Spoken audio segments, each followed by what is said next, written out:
I also tell people if your goal is to get email signups on your website, you need to make sure enough people are actually coming to your website. So back your way into that and make sure that you're putting the marketing in, that people are seeing your posts or your whatever it is and actually getting to the website. Because if they never get to the website, the design isn't going to matter. Mm-hmm. What are you doing before that to make sure they're continuing on that journey? Well, hello, and welcome to Season 2 of the Simple and Smart SEO Show. The podcast for solopreneurs, service providers, and e-commerce sellers who want to learn the basics of SEO in all the places it shows up. I'm Crystal Waddell. I help Shopify store owners go from feeling like an SEO zero to your very own SEO hero in just one day using AI, UX, and other tech ninja moves. And I'm Brittany Herzberg, SEO and case study copywriter, helping service pros increase sales without being on 24/7, using the power of SEO, story, and social proof. Join us. We're just a couple of business besties who love learning and sharing what we've learned, as we show you how simple and smart SEO can be. So what are we waiting for? Let's jump in. Welcome back, everybody. We are here with a friend, Samantha Mabe. Crystal is here too. Yeah, she's waiting. I'm here. I'm really excited because we're going to be talking about combining website strategy and SEO so that you pull in the right leads, the warm leads, and then you help them convert into whether it's like an email subscriber or a paying client or just a fan. So yeah, I'm really excited. Say hi, Samantha and Crystal. Hello. Hi, guys. Crystal did something really amazing. If this video ever makes it out to YouTube one day, she fixed her sign so that it's not directly behind her head. And I just want to call that out and give her props for it. Oh, thanks. Yeah, it's all about the angles. All about the angles, y'all. Okay, Samantha, why don't you tell us a little bit about who you are, what you do in the world, who you help, how you help them, all the things. All right. So I have a business called Lemon in the Sea where I do Squarespace and Kajabi website design for industry experts, health and wellness professionals, creative entrepreneurs, pretty much small business owners who are ready to hand off their website tasks to somebody who can create a custom design. I am also a mom of a 4-year-old, a wife, a big reader. That's what I do in all of my very limited spare time. I love that. And I saw you listening to audiobooks, and I've become an audiobook fan, a huge fan where I juggle many at one time. And I also saw that yesterday was National Book Lovers Day or something like that. So I got to know, what are you reading or what do you love or what book do you want to shout out? So I don't know that I have any favorites. I like to read psychological thrillers, fantasy, and rom-coms. Usually I listen to the thrillers because it stresses me out to read them because I can listen to them on 2.5 times speed and get through it faster. And then everything else I will actually read on my Kindle. Yeah, I've actually been doing that, fast forwarding through the scary parts. But yeah, I like reading those genres too. That's really cool. I can't remember. Crystal, do you listen to audiobooks or do you read physical books? I do a mixture of both. I used to love just doing audiobooks because it was faster. But now, since I listen to so many podcasts, I like to listen to podcasts and actually read my books. But it's funny that you mentioned the thriller books and fast forwarding through the scary parts because I just had a recommendation for, I don't know, there's 26 books in this series. It's the Women's Murder Club or something like that. Have you ever heard of that one? But it's anyway, there were some really awful parts and they're still with me. They're in my brain every once in a while pop up and I'm just oh my gosh, that's so gross. But anyway, that would have been fantastic to listen to an audiobook and skip those parts. So I haven't read another one since then because I was no, thank you. Wow. The other thing I wanted to ask you, switching back to business gear, is how did you come up with your name? Yeah, that's a fun name. Yeah. That's what everybody's question is. And I went to college for architecture and decided I did not want to do that. I got just a regular 9-to-5 job. And then my husband was relocating for work from Pennsylvania to Virginia. And my idea was I can do a DIY and recipe blog because they were really big at the time in 2014. And when we moved, we were in an apartment, which does not lend itself well to DIY projects. And I am not a fantastic cook, so I did not want to do recipes. at the same time, I was not able to find a graphic design job in our new city. So I started freelancing and I was like, I already registered this name. I have a website. I might as well just keep it. And that it's just grown and changed as the business has. I love that. That's such a fun story behind the name. Why didn't you like architecture? My son loves Minecraft and he tells me he's going to be an architect. So I'm just curious what stinks about that job. I had wanted to be an architect for years. I had this whole plan that by 30, I was going to be like certified and have all this stuff.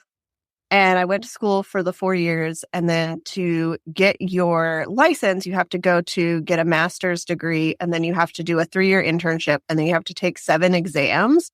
And I was just burnt out on school. And my plan was to take a year off and then go back to grad school. And when it got to that year and I had to tell the school yes or no, I was just like, no, I don't want to.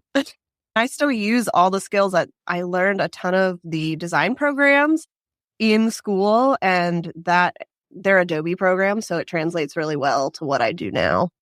I never thought about that. That's really cool that the skills just transferred easily. Yeah.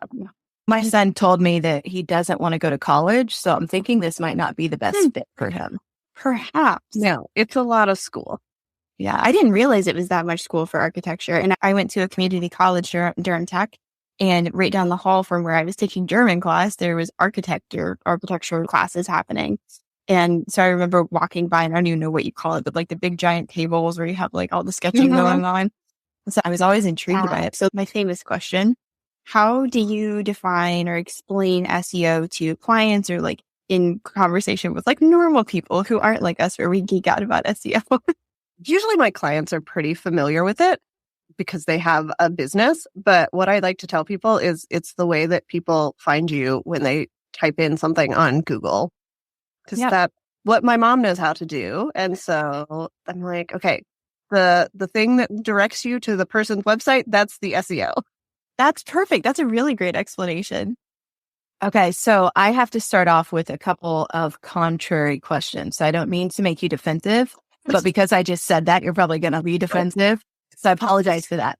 But one thing that I have come across several times, especially with Shopify store owners, is that they are, hiring someone to do a website for them. And then come to find out there's been no SEO. Can you give us some insight on that? What someone should expect from a website designer? Is it typical to get SEO from a website designer or not? Or what are your thoughts on that? I think every designer is a little bit different. I include basic SEO setup. So generally my clients don't do a ton of keyword research ahead of time. So I do it for them, just basics like what is our location? What is our target audience? And put in a website description, page descriptions for what we design. And then a ton of their SEO comes from the actual content, which I do not write. They submit to me from a copywriter or that they write themselves. I don't know that I've ever met a designer who doesn't do at least that, but I guess there probably are some that just say that's not my field. I know that some designers, if you don't submit those page descriptions for them, they won't put them in. They want it all given to them and they'll do the implementation, but they aren't going to actually do the research and the writing. That was actually going to be a question I had. Do you find it to be helpful, like you personally, if let's say your client has worked with someone like me and Crystal and we give you the sheet with all the stuff where you can just copy and paste it in as you're creating the website? Do you find that helpful? Yes. Yeah. And I've actually asked like all of the copywriters that have referred people to me and they're like, okay, was there anything that we needed? And I will tell them, if you can just write an SEO description for each page, then I can pop it in. I know that it's consistent with what you wrote and all the research that you did. And that's a whole lot more helpful for me and for the clients than me trying to write it myself. Yeah, that's such a good point. So can you just summarize then the workflow order of what it should look like if I want to create a website? Because I think a lot of people think, oh, I want to create a website. I'm going to go to Squarespace. I'm going to go to Kajabi. I'm going to go to whatever. What are the steps if someone wants to create a good website? What does that look like? If they want to really create like the website they're going to use for years and they've been in business for a while, so they know their target audience, I tell them work on messaging first, all of that, work with a copywriter. And if that copywriter doesn't specialize in SEO, then you need to find somebody who can do that piece of it and then come to me as the website designer. And if you're going to get new brand photos, get those done first. Website design is the last step because it works a whole lot better if I've got all of the information that I need and then I just implement it into a design.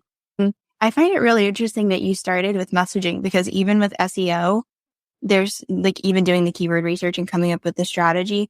That's where I start. So it seems pretty good. Messaging is rather important. Yeah. So do you have any tips around messaging, what you've seen kind of work or any best practices for people who are just starting on this journey or thinking, okay, I've been in business for a while and now I actually know a little bit about what I'm doing. Do you have any tips for them moving forward? I really just like to look at my client testimonials and feedback to figure out where they were and then why they decided to work with me and what happened next. That's generally a helpful place for me to start because I'm getting their words and seeing what their actual problems are instead of what I've made up in my brain. And if you've worked with clients in the past that you want to continue working with, that's probably the best place to start.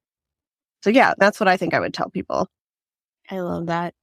If it helps anyone listening, I would also add that like the 3 questions that I start with are, who do you help? How do you help them? Which is like your offers, your services. And then what do you want to be known for?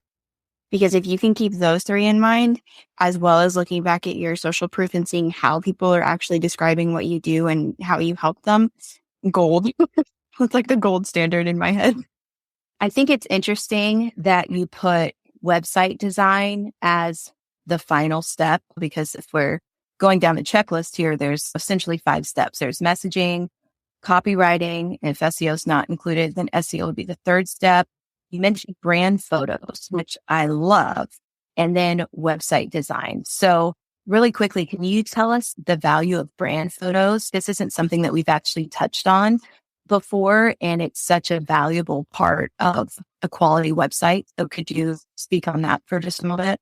Yeah, I really love working with people who have photos of themselves, but more than just a headshot, having pictures of where you work, of you actually doing your work is a lot more of a connection with your potential clients than general stock photos. And there's always a place for stock photos, but I have been to so many websites from similar industries and I see the same stock photos because they're free and they're high quality, but it looks like everybody else's website. You're like, oh, I've seen that stock photo. I know who created that stock photo. I actually have it in my Google Drive somewhere and it's probably on my Instagram.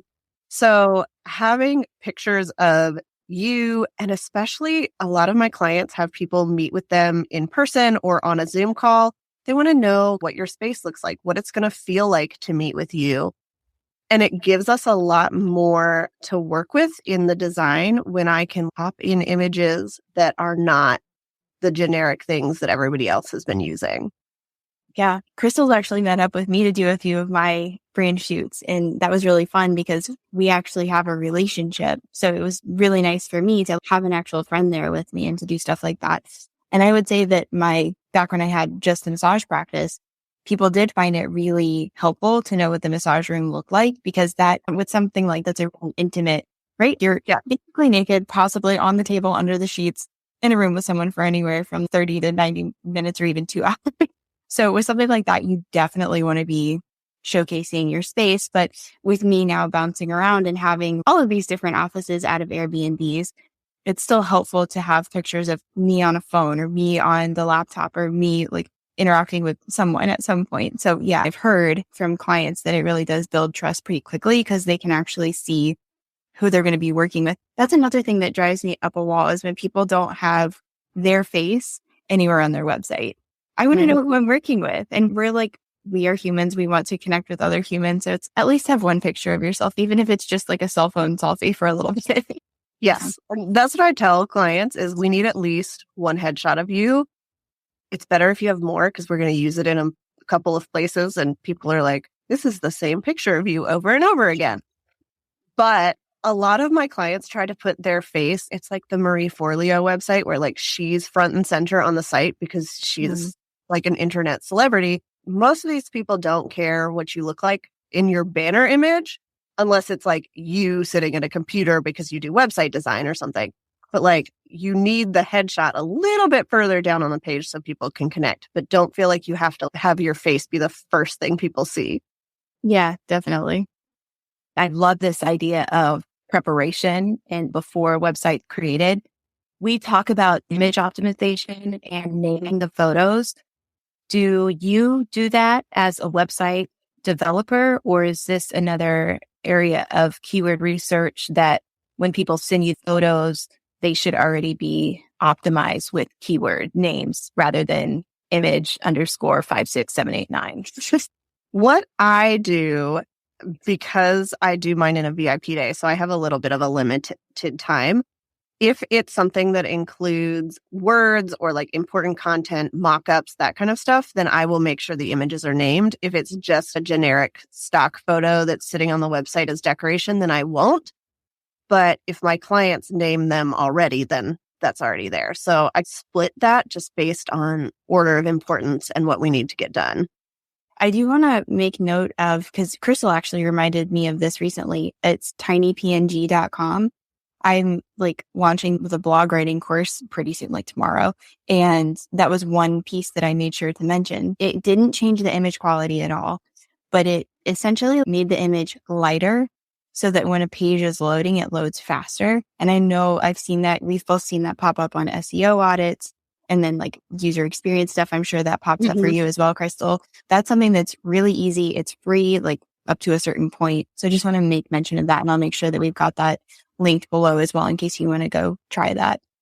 Yeah, I do run all of my clients' images through that and then just have basically the folder of optimized images that I use because it is so much faster. I do know that Squarespace now has a connection with Unsplash for images, and I'm not sure that those are optimized. So if you go directly through Squarespace to that gallery, I don't think that they're as optimized because they do take a little bit longer to load.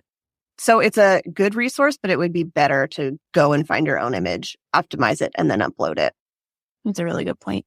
Yeah, that's another good takeaway because, again, if you're using some sort of content management system like these website builders, you take it for granted that if they're providing you a resource, then it's like the best optimized resource for that particular website builder. So it's almost ironic that it's like, here, use this. It'll slow your website down. Just things to be aware of, definitely. And on that note, with website builders, I deal primarily with sellers and Shopify store owners, and I love Shopify for e-commerce. You mentioned that you use Squarespace and Kajabi. Yep.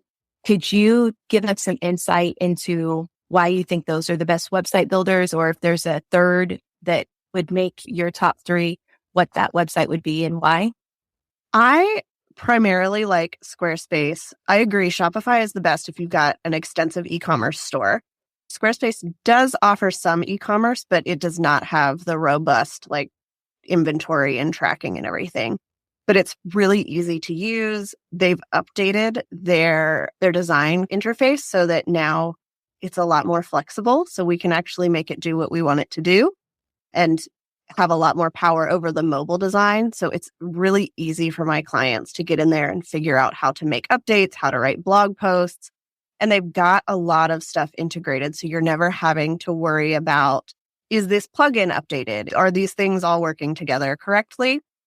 And then I use Kajabi for clients who are already on Kajabi for their courses.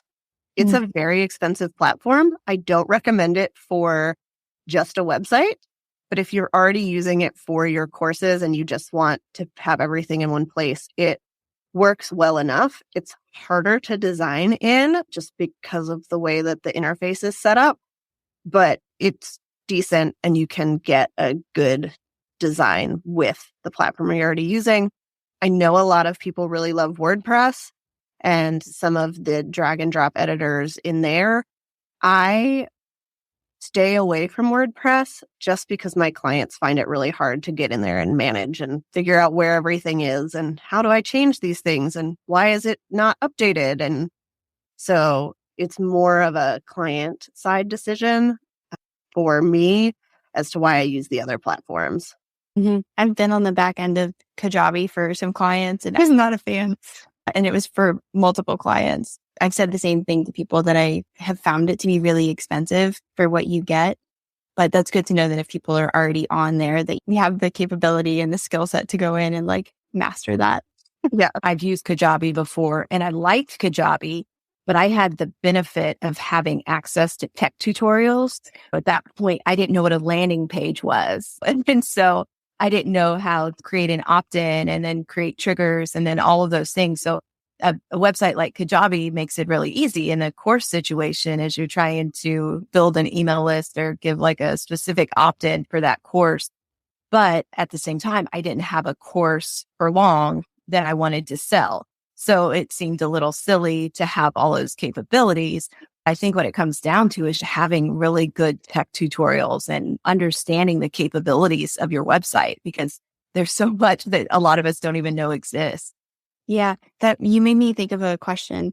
Have you ever run into the instance where a client might have multiple sites? So for example, let's say that I have my BrittanyHerzberg.com Squarespace site where people come in, they learn about me, they can buy some digital products. But let's say I had a course and it was hosted on Kajabi. Have you run into that scenario with clients? I have, and I have some clients who have a lot of times they will be therapists and then they'll start a coaching business. So they want a separate site because there's a lot of different legal stuff involved in those two fields. So we will create two sites and then depending on if they want them to be connected or not, we'll just link them up either through the menu. If you wanted to send people to your course from your Brittany Herzberg site, we would just link to it. Or they build the sales page. I have a client who built the sales page on Squarespace and then just sends people to Kajabi for the checkout and course access. Gotcha. That's good to know. I just wanted to ask that. I figured, but sometimes people listening don't know what's possible, and I don't even know what's possible. What would you say are the main goals of the websites that you create? Generally, I am helping my clients they're mostly referral based, as I think a lot of our businesses are. So they are getting people onto the site from referrals or from SEO, and then communicating what they do in a way that keeps people around and keeps people wanting to learn, and then actually taking a next step, whether that's signing up for an email list or scheduling a consultation call. I tell people, like, have that one goal for your website that you're directing people to. And so really what they want is a professional looking online space that's going to make it easy for their potential clients to figure out that they are the right person for whatever they need, and then actually reach out or sign up for their email list or take action instead of it getting lost and confused and not knowing what to do next. Do you offer your clients certain metrics or key conversion, like KPIs, to measure to see if it's my website actually working or doing what I wanted it to do? Is there anything that people could take for themselves from that? I tell them once they've set that number one goal for their site, that's what we're going to design all the calls to action around. You just have to keep an eye on whether it's working, if people are converting. And then if not, after 30 days or 60 days, take some time, change some things around and see if it makes a difference. And that's what I tell them most of the time. They've got analytics set up. They can go in and look at that, but there's so much data in there. They don't know what to look at. And I'm like, if you know what you want people to do, see if they're actually doing it. And then if not, we can go in and we can make changes. I also tell people if your goal is to get email signups on your website, you need to make sure enough people are actually coming to your website. So back your way into that and make sure that you're putting the marketing in, that people are seeing your posts or your whatever it is and actually getting to the website. Because if they never get to the website, the design isn't going to matter What are you doing before that to make sure they're continuing on that journey? How do you recommend people end up getting people to their site? Obviously, we're going to say SEO is a way to drive people to your site. What are some other ways that you see done well, or see maybe not performing like people hope they do? Yeah, SEO is always going to be a really important one. I have seen mixed results from social media. It really depends on your audience and how much time and effort you're putting into it. And I think a lot of people who are putting a lot of effort into social media are having those conversations on that platform instead of them coming to the site. One that I see that doesn't work quite as well is, at least for people I have seen, is if you have people already on your email newsletter and you're sending links back to your site, unless it's a blog post or a podcast episode they're really interested in, they're probably not coming back to your website. I think that's a place where it might make sense, if you want them to listen, send them the exact link for their podcast player, because they're already on your email list. They're in your sphere. So you just have to think about, how many steps do I want them to have to take? And is it important that they come back to my site? So you mentioned goals of the website, one of them being to build an email list. What are some common goals that your clients have had for their websites? Email list is one of the top ones. The other one is to get on some kind of sales call. So some of my clients call that a consultation call, or we call it a sales call. Filling out an application, if you've got a higher ticket service, can be a big one. Or for people who sell courses or low ticket products, that would be the other call to action they want, is to actually just go check out and buy the thing. Do you ever recommend, because this is something that I talk about with my clients, yes, there's an overarching goal to the website itself, but I also have them give each page a goal. So a blog post might be specifically to get them to download X freebie and then get on your email list. Or there might be a different blog where we want them to, like you were talking about, book a call. Do you ever encourage people to do that, or do you find that people do that?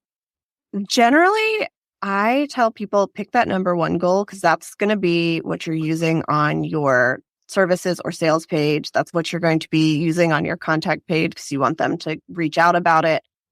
When it comes to the homepage, I like to have a choose your own adventure section where I give them a couple of options for, yes, fill out my application or buy my thing. But also, if you're not ready for that, there's an email list that you can sign up for. Or there's a blog that you can read that's lower commitment for people who have just come into your orbit and want to learn more about you first. And then for things like blog posts or your about page, even, you have to think about what makes sense. So if they've read your about page, does it make sense to say, okay, now sign up for this 30-minute sales call?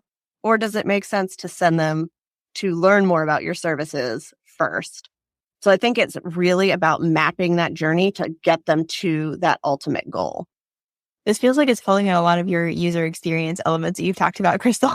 Yeah, there's so many elements of the business that have to be set up, because like you said, you could have the best website in the world, but if you don't have any SEO or any way for people to get there, it's like, what good is a website if no one sees it? Or you could have people coming to your website, but if you don't have it optimized for a goal, like click here, or, whatever it is you want people to do, book a call, download this thing or whatever, but you don't have a way for them to do that, your website's not going to be able to execute there either. Or if you're selling something, but you don't have a way for them to purchase and check out, that also is a problem. I don't want to overwhelm people, but I feel like in your business, you have to be aware of all of the pieces of the puzzle and then just put one in at a time. One thing I think is so valuable, you told us earlier about that order of events of how to set up your website, which is also how to build your business online, is that when you do those fundamental things like keyword research, it's going to make the rest of the puzzle a lot easier to put together. It's almost like keyword research is the edge, because once you get those side pieces in, then you can start filling in the middle. You got to have that edge. You got to have that starting point. You got to have a reference point for your website. And I feel like keyword research serves as that reference point. Yeah. And it can tell you so much about what kind of products or services do you want to create. And even more than just what words do you use on your website, it can help you really build the type of business that's going to serve the people that you want because they're already searching for those things. Mm-hmm. Speaking of user experience, when you create a website, are you creating like a wireframe or are you creating any sort of like mapping structure to show people like how their website is going to be laid out? You provide a visual layout of the website you're going to create. So what I have found works best for me and for my clients is we start out with a strategy guide that's got all of their like brand colors and the pretty stuff, but then includes a sitemap of which pages we're going to work on. Usually I am doing a 4-page website in a day. So I tell them the best pages you can have are your home page, your about page, your services page, and your contact page.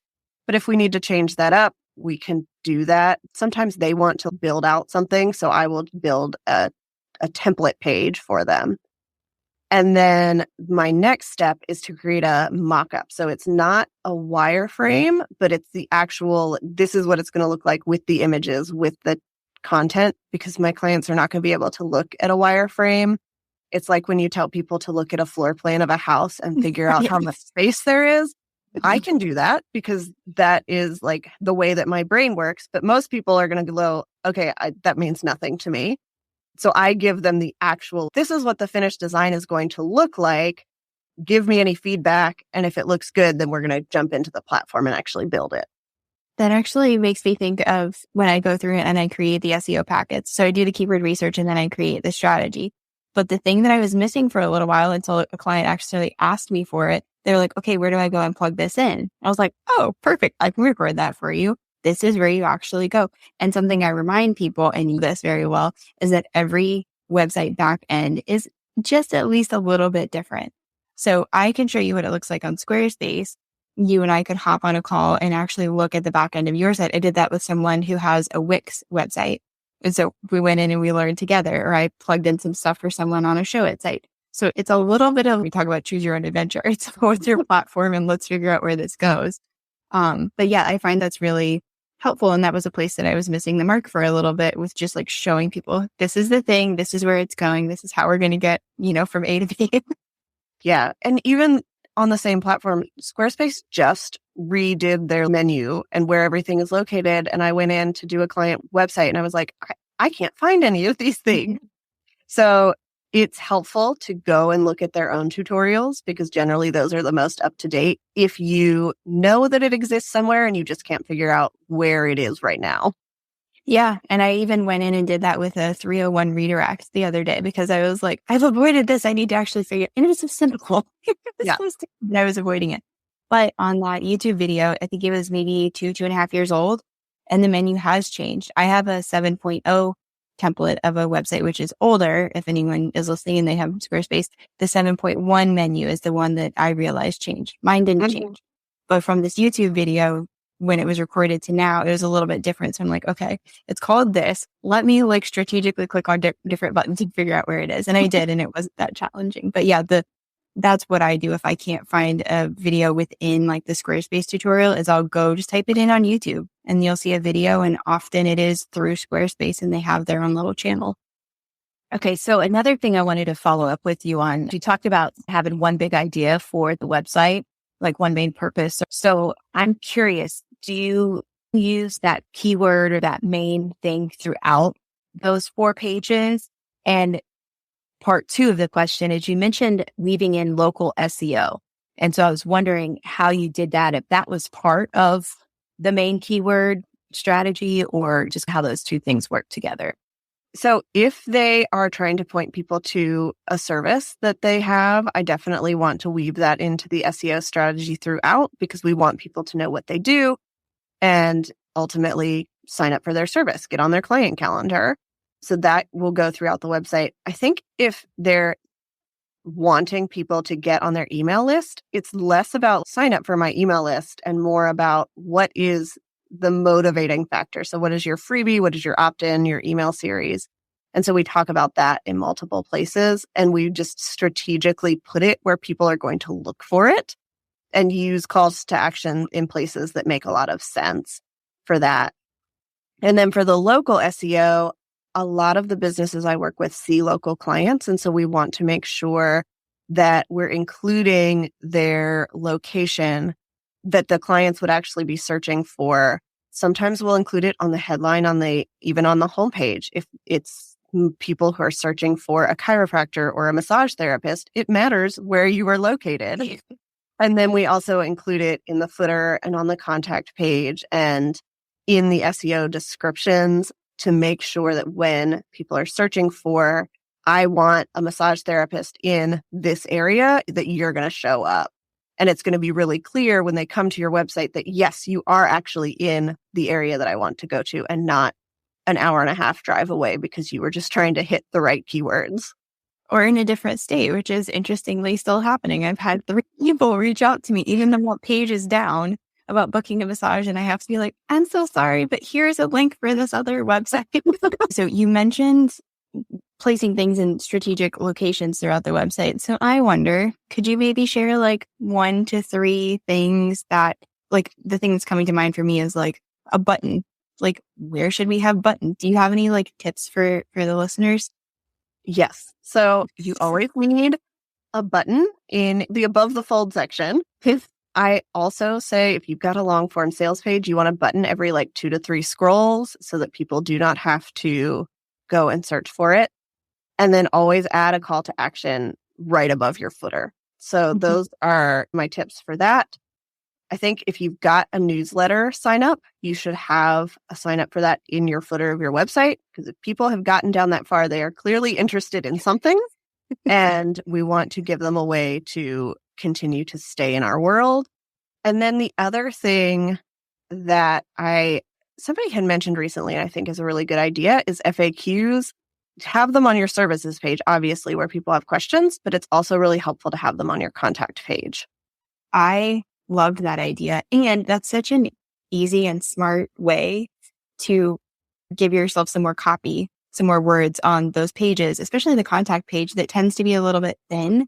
And Crystal and I have seen that on SEO audits where it's, you don't have enough words on your page. Okay, you mentioned that term above the fold. Can you define that for us just in case anybody's fold? What's getting folded? What are we talking about here? Yes. So above the fold is an old term from newsletters where you would have like that headline, right, of when it's sitting in the little thing or it gets delivered. It's the first thing. So on a website, it's going to be the first section of your website that shows up before they actually have to scroll down. So what about like the common errors? What are some of the most common errors that you see people making, or like on websites that are coming to you for maybe a refresh? What kind of issues do you typically run into? One of the main ones that I see is they just have too many links and it's really confusing. So their menu has 10 links and they all have drop downs and nobody knows where they're supposed to go or what they're supposed to learn about. Another one that I see that's more of a copy issue, but also affects the design, is the about page is all about them and their credentials and their story instead of about the actual client and how they can work together. And then one that drives me nuts for accessibility and legibility is light gray text in really small fonts seems to be very popular right now. And I'm like, it looks pretty, but nobody can read your website. No, let alone someone who's visually impaired. That ain't working for anybody. So when you're talking about menus, is there like a best practice for how many menu items you have and then how many sub menus you have linking from that drop down? Generally, I like to have 4 to maybe 6 links in the main menu. I only like to have drop downs if it actually makes sense. I have it on my website because I have a services link in my menu and I've got 3 different services. So that drops down and they can very clearly see the names of each of them. They can see what they would want to click on. If you have a store, it gets a little bit more complicated, obviously, because you want to link to all your products. But we don't want like drop downs for every menu item. We don't want like drop downs that then go into other drop downs and like make those like whole nested situations. We want to make it really easy for people to figure out where to go. And the less items you have in your menu, the easier that can be because they can very clearly see the journey that they should go on. I'm laughing to myself because in my mind, I'm thinking of like a box within a box within Yes. a box with dolls. It's Nesting like, dolls. where is it? Can't find it. I just have to keep opening up all these boxes. Are we there yet? I had one question about like timing. So if someone is, because some of us, my hand is raised, set unrealistic expectations for ourselves of how long some things should take. I just want to blow through it and get it done perfectly the first time and in 2 seconds. Working with someone like you, a web designer, to create a website. And then let's say that they are working with a copywriter and they are getting the branding photos and they're quote unquote doing it right, doing it up nicely. How long have you seen that process? I think you could do it in probably 6 months. You could do it a little bit faster if all of your service providers offer VIP days and are willing to like work together. The biggest thing that takes a lot of time and planning are the photo shoots, because generally you have to find a location, you have to find a photographer. So that tends to hold up websites more than the other stuff does, because you're actually having to go somewhere. It's not somebody working for you on the internet and just like handing something off. I tell my clients to plan for at least 2 weeks if they are not working with a copywriter before we could even think about starting their website, so that they have time to get all of the stuff together for me. I like that. That seems very realistic to me. It's what I've seen. So my big thing is like content and SEO. I learned from SEMrush a couple years ago. They have this really great SEO-led content course there. So if anybody's interested, that's a really great resource and a great place to start, because what I found is that even beyond SEO, content will help you rank faster, and in particularly blogs and blogging. And so that's why I use Jasper and Surfer and all of those programs to write that content around the keywords that we've defined. So I noticed that in your initial package, those 4 pages, it doesn't include a blog. Do you ever have someone like want to do a blog? Is that easy? Is that hard? Can they bring over previous written content? What recommendations would you have for somebody who wants to include blogging? Yeah, I recommend having a blog for sure. I do. If somebody wants to have one, I will set it up as just like a template for them. So the main blog page is there. It makes sense with the rest of the design. There are some platforms that you can transfer your blog posts to and from, and some of them you cannot transfer from Wix to Squarespace, which I discovered after I told someone we could. And then my mom was my VA for 2 weeks and did them for me. So just know those don't transfer over. The WordPress ones do, I think, but I do recommend everybody have a blog. I tell them to start with at least 3 posts if they don't have anything else, and then just figure out a schedule that works for them. And it's also really nice for the design, if I know they're going to have a blog, that we can put it on the homepage and send people to it, because that is a very common way to keep people coming back and keep them clicking around on your website, and really help with some of those other minor SEO factors, the bounce rate, the time on the page, those types of things. Okay, I just have 2 questions left. Thank you so much for being here. On the hot seat, another important element of SEO is internal linking and external linking. So does that play a role into what you do as a website designer? We do a lot of the internal linking because we're obviously moving people through the journey. The buttons are going to take them to the next page of the site. I tell people, if you have an application or a scheduling, embed it on your website so they don't have to leave. And that just adds more links. The external linking, I don't particularly do, because that comes in more if you have a blog and you're linking to other places. So generally that's up to my clients when they're writing their content. Okay. And then the last question, when you create a new website, how do you make sure that the search engines can find it?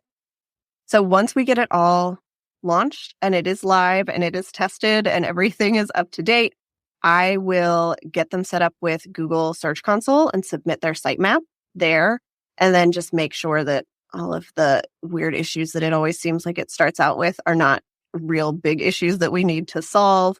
And then I just take some time at about 30 days when my support ends to just do some Googling and make sure they are starting to rank for some of those keywords. I like that. That's a nice service. This has been incredibly informative. And I feel like I even have some more tasks to do. Every time we talk to somebody, I'm like, I have a couple more things to do. Where can people link up with you and find out more about you? Yeah, my website is lemonandthesea.com. My Instagram, which is the platform I'm on most, is lemonandthesea. It's not a very common name, so it's really easy to find me everywhere because that is my username everywhere I am. But most of the conversations I'm having are on Instagram. Perfect. Okay, I lied. I do have one more question. So, how do people know that they're ready to work with you? If they're listening to this right now, how do they know that they need your help or that you guys would be a good fit together?